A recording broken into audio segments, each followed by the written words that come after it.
మన little beams play school కథ.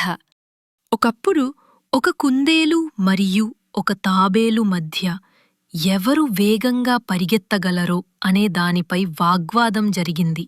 పందెం ప్రారంభమైనప్పుడు వేగవంతమైన కుందేలు తను తాబేలు కంటే వేగంగా పరిగెడుతూ తాబేలును వెనకబడేలా చేసి తాను గెలుస్తానని లైన్ దగ్గరికి వచ్చేసరికి గర్వంతో సంతోషంగా ఒక చెట్టు క్రింద నిద్రపోవడానికి వెళ్ళింది.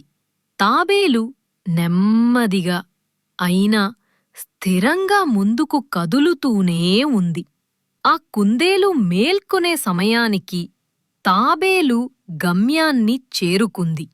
ఇక్కడ కథ నీతి: నెమ్మదిగా మరియు స్థిరంగా ఉంటే రేసు గెలుస్తుంది.